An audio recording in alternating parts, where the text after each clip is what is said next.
So this is the very first panel I've ever ran, so this is going to be a new experience for all of us. I'm Dave Gilbert. I have been making indie adventure games for the last 11 years. I have done 15 games worth, and all of them have voiceover. So I'm not a professional, but I've worked with a lot of actors over the course of that time. So I'm going to kind of take the angle since most of us here are designers rather than wannabe voice actors, I'm going to try to take it from that angle of I am a director or a designer who wants to work with actors, and how do I do that? So that is roughly the angle I'm going to take here. So with that, I'm going to pass the mic down and have everyone introduce themselves. Hi, I'm Rolf Saxon.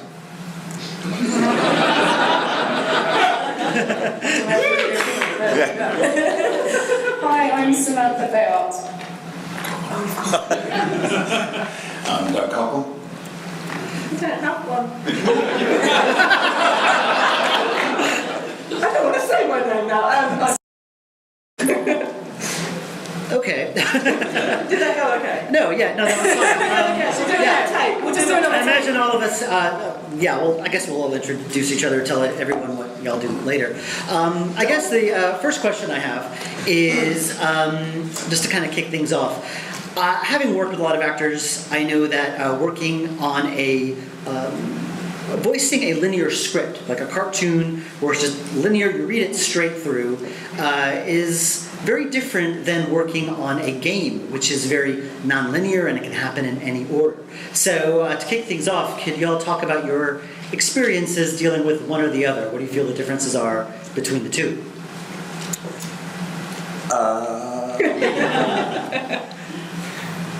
There's very few scripts that I've had in my career that are linear. Mm-hmm. They're usually all over the place. So it's something I'm kind of used to now. It does take some adjusting. I suppose with a game it's easier because you don't have to memorize it, and things can change, and often do change. Linear scripts are usually film, television, something like that. Otherwise theater is linear. But for gaming, of which these people, believe me, have far more experience than I do. So I'm just speaking of what little I know. It is never linear. I mean, you get the script, and in my case, it's usually so big you can't read the whole thing in one sitting. And sometimes, with the first one we did, Broken Sword, we didn't even get the second half until the second week. It was so big. So then you just have to sort of think on your feet, and have a good producer, designer, some good people to work with, and you hold on and go enjoy the ride. Yeah. The big difference for me is when you have a linear script, you can sort of look at a character journey and sort of see where they come from, where they're going, and there's a momentum to that. But you don't necessarily have when things can be out of order. So I think you have to kind of almost think scene by scene. So very specifically what that scene is. It can fall in various different places, and in that situation I'd probably say have lots of different versions, but that's not always possible. Mm-hmm. But you have to, it's a balancing act between doing something that's slightly more general so that it fits, but not so general that it becomes very bland and just stereotypical emotions and stuff like that. Mm-hmm. That's the main emotion, but you rely on your audio director really heavily. They're like guiding you through the dark, so that you kind of... On a good day. On a good day. I always like audio directors. And you're listening. Actually, that sort of piggybacks onto the next question I had. I'm sorry, did you guys want to say anything first? Well, I think I'll just add a small voice to this. Sometimes you do get linear scripts, especially if they're smaller developers, and the game is not as epic and expansive as some of the more narrative-driven scripts out there. Vicky, can you help me out? Sorry, this is Vicky up here. You can see her over on the edge. And I worked with her recently on a game. Can we say what the name of it is? Do you remember? Can you? It's not out yet. Okay. Okay. Well, what I can tell you is that we recorded that script in a linear way because it was short enough that we really could. There weren't so many branches and everything else that we needed to take branch by branch by branch. So sometimes you do get linear scripts, but it's mostly non-linear. Yeah, just everyone sort of summed it up. Context is really useful, particularly if we're coming in to play a small character. You'll get a fantastic performance out of us if you just let us know who we are, where we are, why we are, when, usual. The W question. The W question. Absolutely. Just really helpful. That was a shortcut a lot of time in the studio.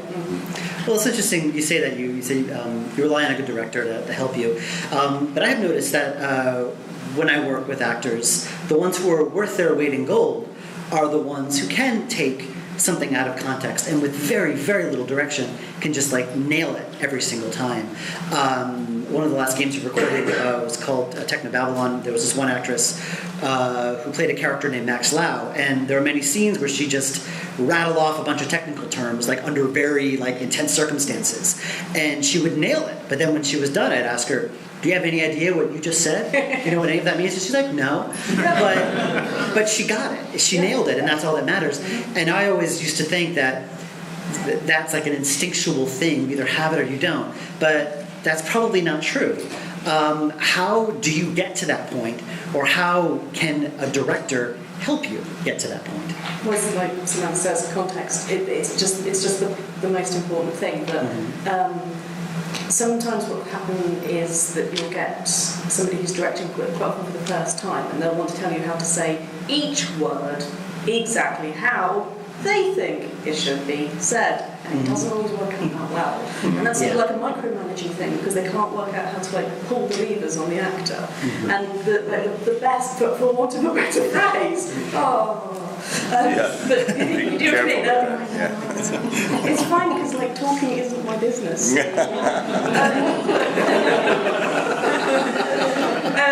So it helps if you share a sense of humour with your director as well. But I think the best voice actors that I've seen and worked with, they get the context, they get the who am I, where am I, and they can take that and run with it. Whereas the stuff that isn't useful is what word to put emphasis on, and also being very specific about what they sound like. And that sounds like that would be your job, to say he's a very gravelly Frenchman. But I won't do that, don't wait for that. But what that leads to is a one-note performance, because there's nowhere for the creativity to be, there's nothing to leap off of. So the context is what gives you your trampoline. Foundation, maybe?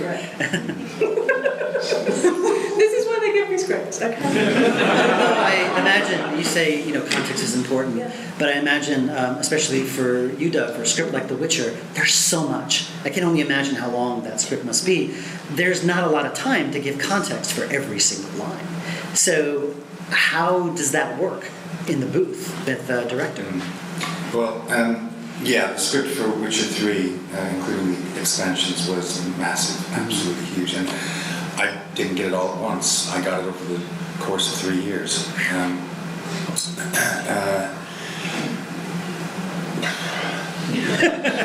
Sometimes it's just like magic, isn't it? You don't really know how you're doing it, and that's like... I think first of all, it's important to say that not all actors can do this. Just like not all actors work well on television or on film, or not all actors actually work well in theater. Some people are more suited to the small screen than the stage. So there are people who try to get into this business, and then they get in the booth, and very quickly it becomes obvious that whatever it is that it takes, they don't have it. Even if they're a very good actor somewhere else, in some other medium. So it is a very particular thing. I often get asked, what's the difference between regular acting and voice acting? And I always say, well, the main difference for me is that I feel like I have to activate my imagination in a very particular and often profound way in order to put myself in the role of the character, where the character is, the situation that they're in. Because you're in the booth on your own. Most of the time. It's very, very rare in games, at least, that you're ever recording with someone else. Sometimes you have their voice to back, the other person is recorded before you, so the director plays that back, and you can respond to that. But quite often, especially if you're playing a main character, I don't know if you found this, Rolf, sometimes the main character is the first one to record. So and then everybody else reacts to you, and that makes more sense in terms of how the director holds everything together as well. So you're on your own in the booth. You have no one to react to, and actors, we react to each other. That's part of what we do. So you have to really engage your imagination, create the person or people who you're supposed to be speaking with in the booth with you, which sounds like you're doing a hologram or something like that. You're not, of course, but it's a different kind of thing. When you don't have someone to act off of, you have to create that person. And that's kind of the main difference, I think. Also, saying that when you are doing it on your own, and you're doing a scene with 3 other people and they're not there, and you usually do lay down that first track, then suddenly when you're coming in as like a day player or as the supporting, you've got that as a template, and that often will dictate how you respond to them. So and going back to what you said earlier about when you're directing, be really careful about giving line by line, word by word notes, because that'll shut down an actor in a hot second. And once we shut down, and it's not like well, fuck you. It's just when you shut us down, it takes a while to come back. And if we don't get a chance to come back, we give a crap performance. That's it. There's something that thing where when you have quite a micromanaging director, and you know at the end of every sentence they're going to come over your headphones and go, could you? And what you're starting to do is give a line read that's a little bit uncertain, because here it comes. Yeah. And there are sometimes when we get it wrong. And you have to say, actually what I mean is for this line to be this way. And that's fair enough. Absolutely fair enough. But when you start giving the actor line after line after line, you're going to get yourself in trouble. That's not a good way to go forward. Speaking as designers, directors, you want to be. That's why you got us in. Maybe if you want to do it the other way, you should be on the microphone. No, I'm not being facetious. No, I'm not being facetious. There are people who do both and who are very good at it. And so you look at that maybe. If you've got a real thing on a character or a thing, give it a try. You may be fantastic. To jump on the back of that, actually, I think what's helped me most, mainly I do audio drama in sci-fi and fantasy for a company called Big Finish, so we've done Torchwood and Doctor Who and mental stuff like that. Yeah. I'm impressed. Yeah, but also things like I did Age of Wonders 3, which was very linear. It was, you have made this huge choice, here's your monologue, and this huge choice, and then sometimes I'll come in and do something very out of context.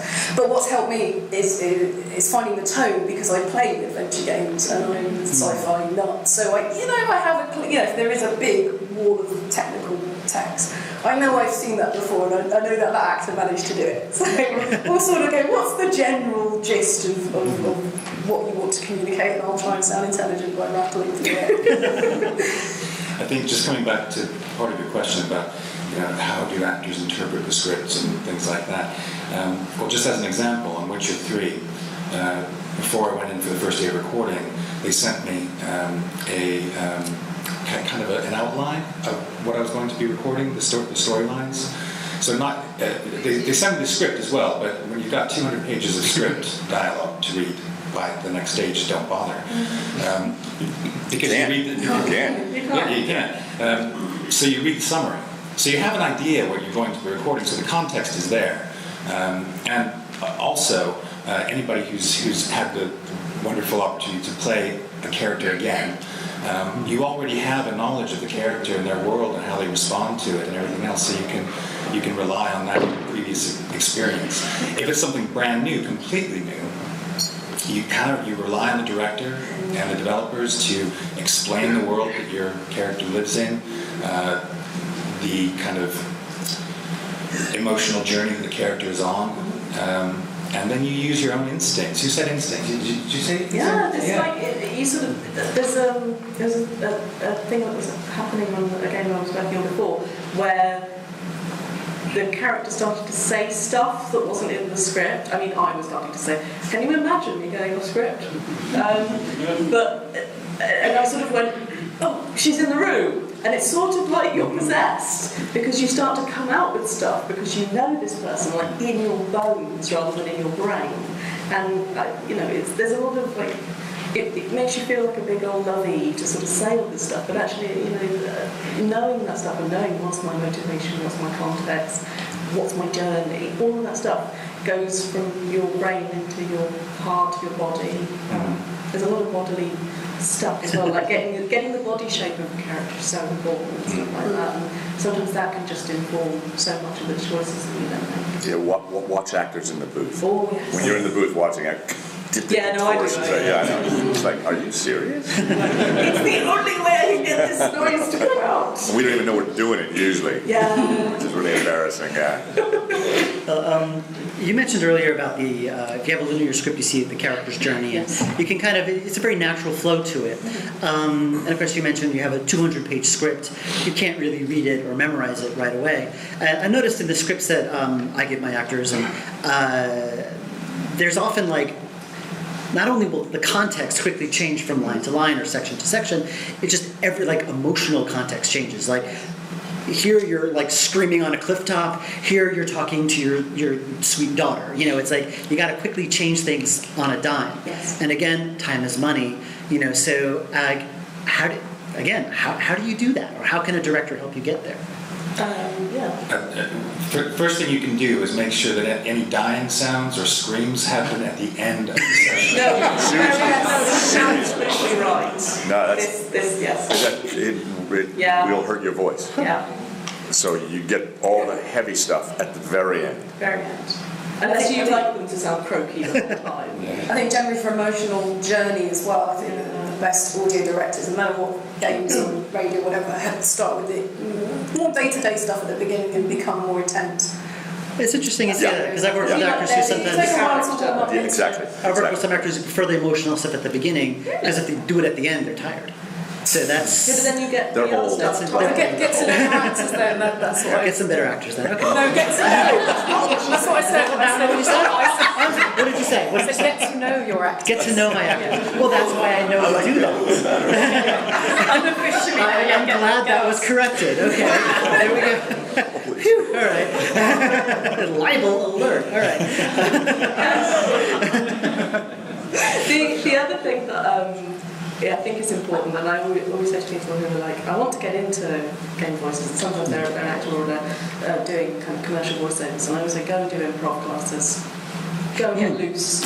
Get ready to say, and, which is what we do in improv. That thing where sometimes the director will throw something at you, like, but I thought this line was really sad, and it's actually going, he wants me to try defiance. And you can't be so set in your character. You go, my character wouldn't say that. And you're like, well, here we are in the booth. So, being loose, being able to go, do you know what, that's not what I planned, but let's give it a go. Let's give it a go. It's a great actor. That's happened to me many, many times, where an actor just tries something at random, and I really like how they read it, and I'm like, you know what? We're starting over and doing it all like that, because that's so much better. I really like that.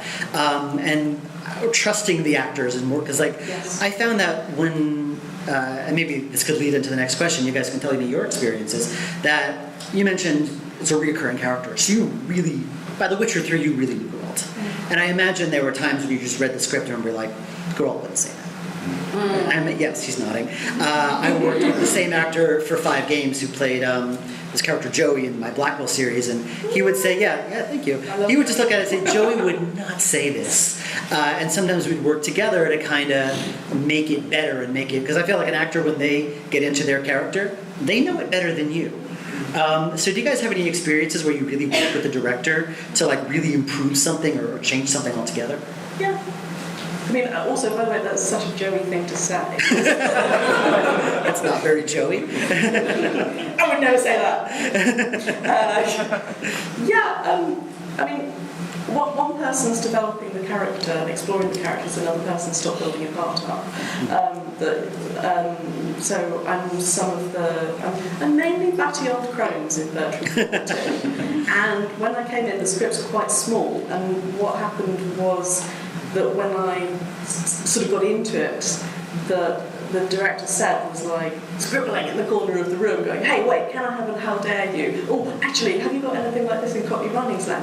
And so we began to sort of play with ideas, and like, oh, you know, a lot of it ended up on the cutting room floor and stuff, and will be on the outtakes realization. It was terrible. Some of it was great. Outtakes are the reason why you put voice acting in your games. I love outtakes. But yeah, that's sometimes you just like play around, and that's the joy of digital as well. You're not running out of tape, and as long as you're not being crazy about time, and they're like, you've got like 4 other people to do today. Stop. Like you're in for 3 lines, go away. But yeah, just like being able to play with it is super useful. I think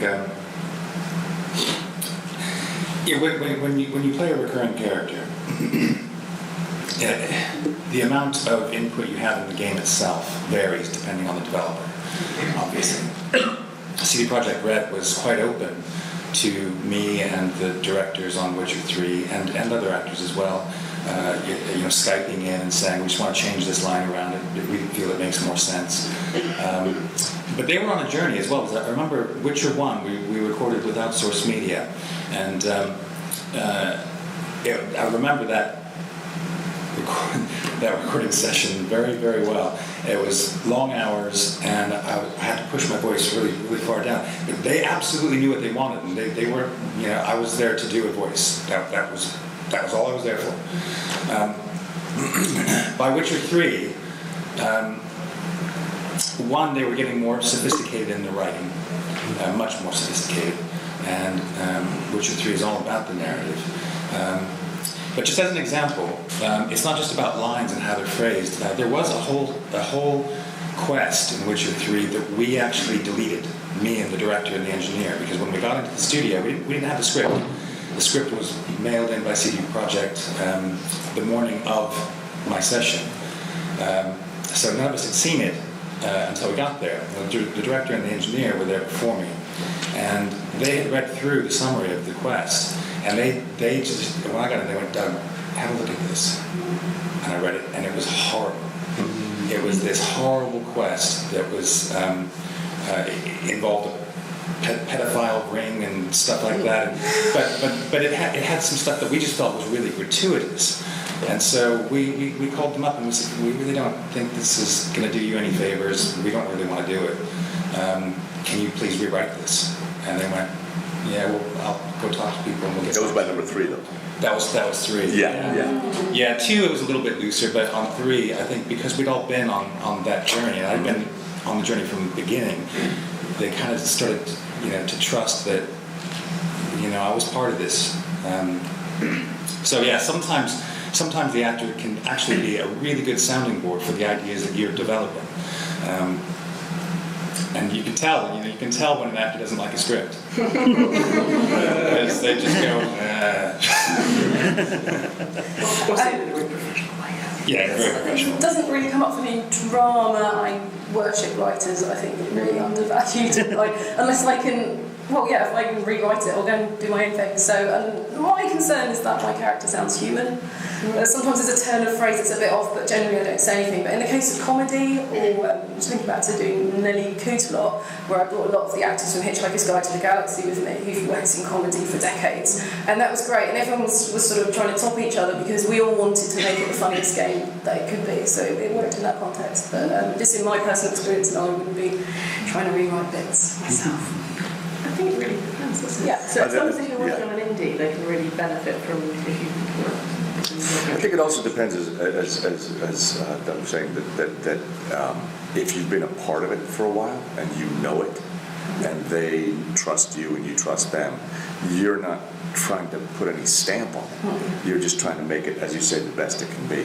So that's. And I think after a while they start writing for you. I'm sure you both had that. They bring your own quirks and personality into it that they may have missed before. There's nothing quite like knowing who's going to be reading your lines. Yeah.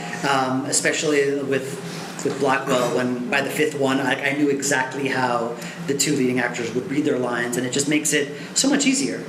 So yeah, I imagine with both of you guys, that must have been the case, because I imagine, that they knew how George would say a line. They know how Geralt would read the line. And there is a lot of freedom that comes with that, and really knowing your character's voice, literally in this case. So, how much time do we have left?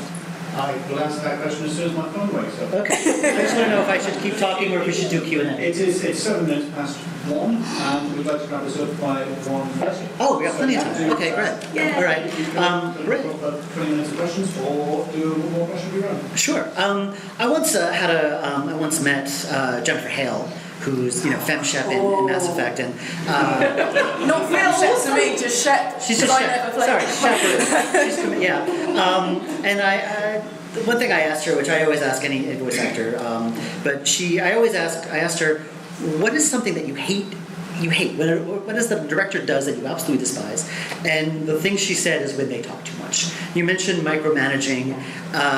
She just said just look at your actor, and if they understand it, shut up. Just because when they're in that zone, you don't want to break it. And that was a great tip, and that's something I've taken upon myself when I'm recording with other actors. So I'm posing that same question to you guys. What do directors do that you wish they wouldn't? But not that one. Line readings. Yeah.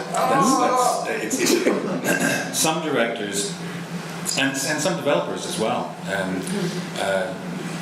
They hear the voice in their head. They hear it how they think it should be. But you really have to trust the actor to bring themselves to whatever the writing is asking them to do. And that's what we do.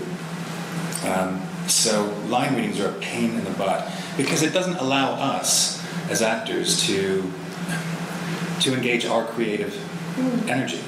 We're just doing what you tell us to do. There's like, it's like, I don't know, washing the dishes. It just becomes a monotonous routine. That's not to say if there's a particular word that you think should be emphasized because of the context of the scene or the nature of the character, then suggest that. But don't tell us how to phrase the whole line. That's what our job is. That's what we're there for. Yeah, it's some directors think they're hiring your larynx. and actually the thing that makes a really great voice actor is the brain behind the thought process, the ideas, the creativity. That's the thing that you're really hiring. I was going to repeat exactly what you said, but I'll add on to that. No, I think it's a pet hate of all of ours, but I've just remembered an awful director I briefly worked with because it ended quite quickly after that. He abused his power, which was he had YouTube feeds into the booth and he would go, sound like that performance from this minute. You're terrible. Do it again. So I don't work with him. You're terrible is not. Yeah, that was all over the shop. Yeah, well, that's because I've never ever you're just gradually eroding the voice actor's self-esteem. Man screaming at the beginning of the day. Please don't make it scream at the beginning of the day. Thank you. Showing off. Yes. Don't show off as a director or a producer. It's not interesting. It's not interesting when we do it, and it's not interesting when you do it. In what way do they show? Oh, when I did. When I was, it's different, repetitive. Well, when I was working with, now there's an actor. Did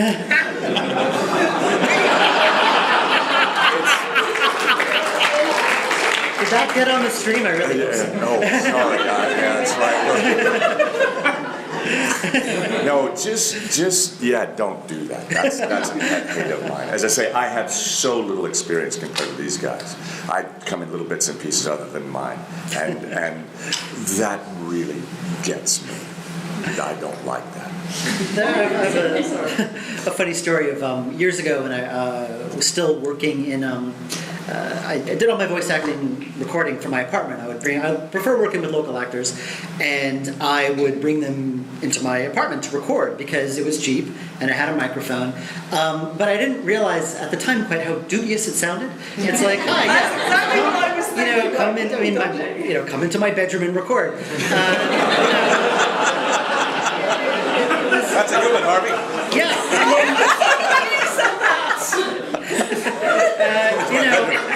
got some great equipment. I was very.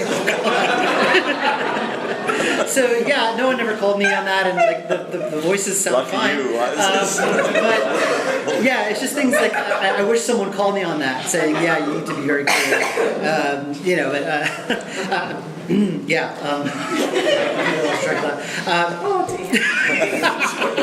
It's over now. It's over now. Well, there was this. I meant to go on and say there was this one story of years ago when I was recording. I think it was Primordia with this one actress named Sarah, who there was this like one set of few lines where there was like a lot of context, a lot of story that went into these few lines, and my wife happened to be recording the session, and I was like going on this long, lengthy explanation of where the context of these lines come from. And I'm like, yeah, this happened, and this happened, and this happened. And in the video, I could just see her eyes kind of glazing over. And like I'm droning on, and then at the end of it, she's like, so this guy might have killed my sister, and I'm angry. I'm like, yeah, that's it. And she's like, okay. And she was good sport about it. She didn't call me on it, but I watched that later, and I'm like, yeah, I should talk less. So as a director, that's the one thing I've learned is to talk less. I think that's really good advice, actually. But not necessarily talking less, but it's about give the information that's needed for the actor to use their own imagination to fill in the blanks. And you can do that in all kinds of different ways. You know, you can short, sharp sentences, descriptive words, you know, emotional context, things like that. Yeah, give us a structure, and then we'll fill in the rest. And in the beginning, when you're contextualizing the story or what you want, you know, don't be afraid of speaking at that point. I mean, give us the information that we need. You know, don't write a book, but give us the information. That's what we need, as has been said much more eloquently. But can I have two pet hates if we keep them quick? Yeah. Because I'm very angry about both of them. That's great. That way I don't have to think of something to ask you. So yeah, please keep talking. You never need to ask me stuff. I'll just Go ahead. Yeah, go ahead. It's so good that I get paid to talk. And so the two things, they're kind of a bit dull, but they're actually really practical, and I come across a lot having worked on a lot of indie projects. Is the first thing is please read your scripts out loud. It sounds really obvious, but I'll sometimes get scripts and think this reads fine in my head, and then as soon as I try and say it, it's either a complete tongue twister, or just humans don't talk like that, or this character doesn't talk like that, or it's giving off something that you maybe didn't intend, like with the length of the words. So like, if it's got lots and lots of little short words in a long sentence, that can make your character sound like a machine gun, which is good if that's what you're looking for. But try them out loud before you get the actor in the booth. The other thing is sort of jumping off of what you were saying. Give actors something to do. It's quite hard to sort of play a bunch of backstory, but it is that what your actress did is to narrow it down into what action she needs to do, where she's going with this. Similarly, your lovely director who's telling you you're terrible. Oh, it tells everyone that's how it's fun. No, you're not terrible. Watching this a very experienced voice actor. Oh, there's a foot of glass between. Lovely. Well, that's also, it's important that you don't tell actors what not to do. So it's quite difficult to say, don't do that as angry. So you're not angry. It's like saying, don't think about a white elephant. Sometimes it's useful to say, you're angry but don't play angry, or don't let the anger out. But that's different. Just saying, no, not as sad as that. What do I do? Give me somewhere to go towards. Well, it's often that, I mean, this is kind of like inside baseball, but I know that often what other actors have told me about that is like, yeah, they're angry, but in real life, no one really shows their emotions. They try to cover it up. Yes. So that's often what you have to try to do is, because this is again something that Jennifer Hale said when I spoke to her. It was kind of a workshop thing where when you're voice acting, it's like a close-up camera on a film. Yes. Where the camera, you hear everything. It's very intimate. Yeah. You don't need to really show emotion. Yes. The mic will pick it up. Yes. And often I have to tell actors to dial it down just a bit because I want to hear it, but I don't want it to be so over the top and in your face. Because that's another thing about a lot of video games, maybe less Bertram Fiddle, but definitely for The Witcher and definitely for Broken Sword, is that the characters are very grounded. And they're very realistic. You don't have a lot of over-the-top crazy caricatures in games like that. So I know when I listen to demo reels and try to do auditions, I want to hear how the person sounds. I don't want to hear them do wacky voices. So that's just something that I do a lot. There's screen actors who, when they kind of coming back to do you edit the script, when they look at a script for a film, can often say to the screenwriter or the director, I don't need to say that, I can do that with a look. And similarly, a good voice actor can do it with a breath quite often. Please don't cut our breaths out, that's where a lot of the emotion lives. And so being able to say, oh my goodness, I've never seen anything so beautiful before in my life, is... Yeah. The mic didn't get that. Irony. But yeah, trusting the mic to catch the emotions without pushing and going over the top. So I guess we have, about 15 minutes left? You have 15 minutes left, yes. Okay, so I guess that's a good time to open it up to everyone. Anyone have any questions for... Yes? Hey, when you're given a character, before you go into the room, are there any particular things you like to have about that character, character art, or whether they're personality traits or backstories? Is there anything, very particular that helps you visualize that character? I love character art. I love it. When we started recording Witcher 3, they had art from the game all over the booth. All the main characters, monsters, critters, creatures, all kinds of things. And it's just so helpful to have that visual stimulus about the world that the character lives in. So for me, character art is fantastic. I love it. Agreed. Do you guys have any tips for one of the hardest bits of audio that I've experienced in adventure games is the filler audio? I've tried using the shoe on the door. That doesn't work. Always record multiples, lots of different ones. And if you can't think of it, your voice person will probably come up with, stop doing that, please try again, to make it more interesting because it's so repetitious. And that doesn't work, it's very annoying. For Black Widow, I had Abe just sort of rattle off a bunch of reasons why he couldn't touch stuff. Yes. Because he's a ghost. He's I can't touch that. It's if I was corporeal, that would be great. He would just go on and for 10 minutes just recording a bunch of stuff. Often, like you said, there's a lot of actors that have backgrounds in improv. Just let them go. Well, that's more a question from a localization perspective. Here in Russia, we have lots of travel games localized into Russian and dubbed. And I was thinking about the Witcher 3 as I was listening to the interviews of Russian voice actors. For example, Kuznetsov, who voiced over Geralt. And they said that, we listened to the outtakes of an English performer and we believed that Geralt is not much of an emotional guy, but we decided for Russian version to bring more emotions. And the thing is that Geralt in Russian version, he sounds more like a jolly merchant than not the Geralt that I'm going to kill all of you. Is that a problem, and have you ever encountered such a problem when you are aware of such things as over-acting and or something in localization?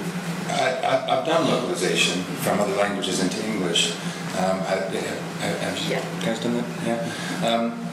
It's particularly challenging, actually. So I really admire actors in other countries who take my work and try to translate it, because they're not just translating it into another language; they're translating it into another culture. Yes. So, how the English perceive Geralt or the Americans perceive Geralt is not necessarily how the Russians will perceive that character, because we're talking about archetypes as well. Yes.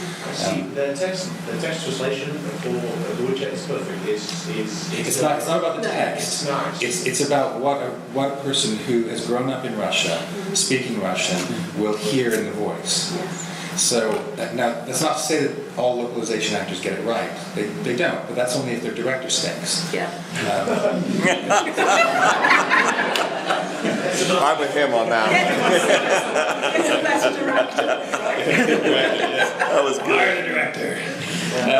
So I think when I've done localization, I think the hardest thing is you're listening to another actor performing in a language that you may not even speak. So you're listening to hints in the voice about how that actor is approaching, again, the emotional context of the scene, and then you're trying to translate that into your language and your culture and how you think people playing the game will read that. Does that make sense? Yeah, No, that's absolutely. exactly it. But what reads to you as a jolly farmer? Merchant, I'm so sorry. Where did farmer come from? Is that your interpretation?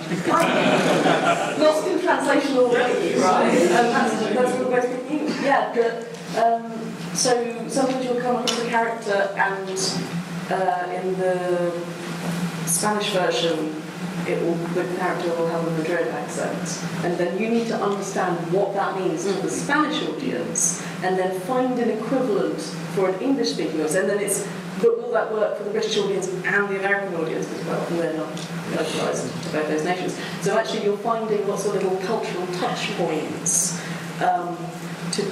so that they don't necessarily sound the same, but the end result is the same. So it's not an impression. That's something, as a director or as a designer, you can help an actor with, is if you start looking at cultural touch points. Because oftentimes we won't have time. We get a script a day or two before, and we just literally do not have the time to do that. So those kinds of things, getting back to your question, that could be a help to give to an actor. I just kind of want to hear Doug voicing Geralt as a jolly merchant now. You don't have to. I have some very nice apples. Thank you.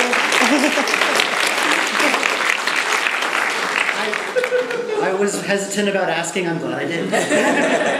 Always ask your voice actors. Anyone else? Francisco? So, two things. One, to back up Dave a little bit, the whole recording in apartments in New York does sound weird from an outsider's perspective, but from speaking to other voice actors, it's pretty commonplace. I mean, there's a lot of studio space. In New York, yes. Right, in New York, it's a New York thing. Like, there's a lot of studio space, but there's also a lot of apartment space, so make of that what you will. But my question is, for each of you, what's the most bizarre line that you've had to deliver? You called it. You said. I promised I'd never talk about this. Well, you have to now. Yeah. It doesn't sound like that bizarre, but I had to do an AI voice for a spaceship. And they were going for a kind of, rather than sort of a dead computer voice, they're going for more of like a Knight Rider kind of knowing sort of voice, which it's a lot of fun to do. And the bizarre line was that I was going through all the script, all this technical stuff, and that was fine. The only line I couldn't do, I kept having to redo because the engineer would come on and go, I need you to do it again because you've made it dirty. And I had to do it. And it was just so frustrating because they're like, well, we love like the little knowing twinkle that you've got, but can you just like not do that? And I think the problem was with the line itself. Well, you want me to do the thing. Yeah. It was like group therapy for me. The line was, welcome aboard, Commander.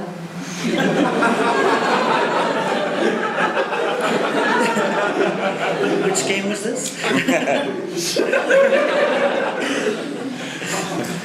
I had one which I think is still floating around somewhere in an outtake, and it's reminiscent of this. And it also gets back to read your script out loud. Yes. So that you hear what it actually sounds like out loud. It may look good on the paper. And this one was, she found, I'm not sure I get this exactly right. She found that her rear exit had been barred and padlocked.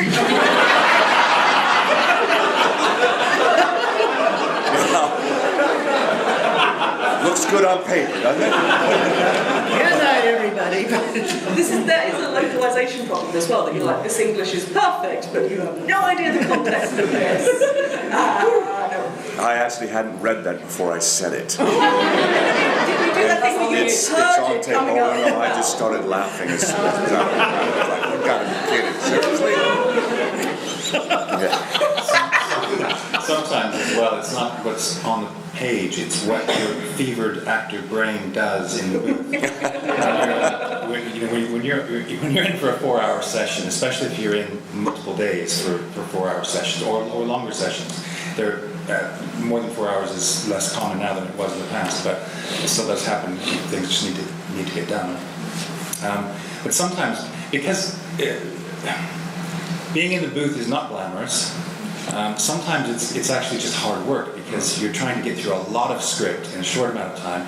Actors are always aware that we're being paid by the hour, which is both good, and also we're aware that we need to be good. We need to be on form and get these lines out there so that, because there are other actors coming in an hour from now or whatever.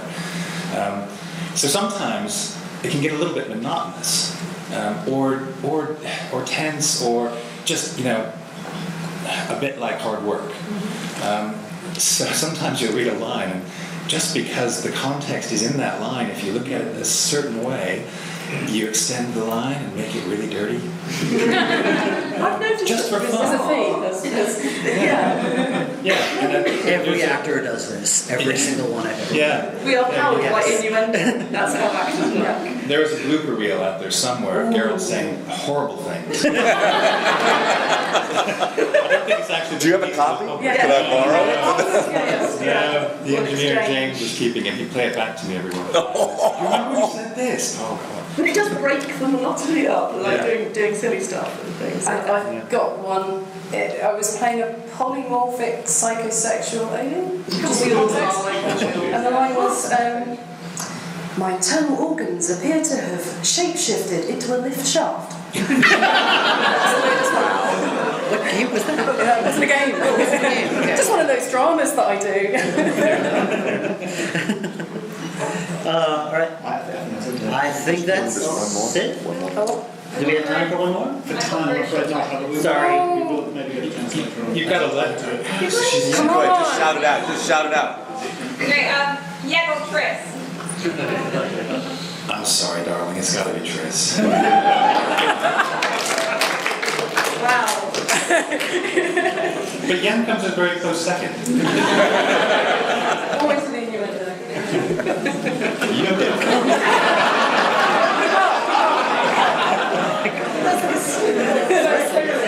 Thank you very much. Thank you.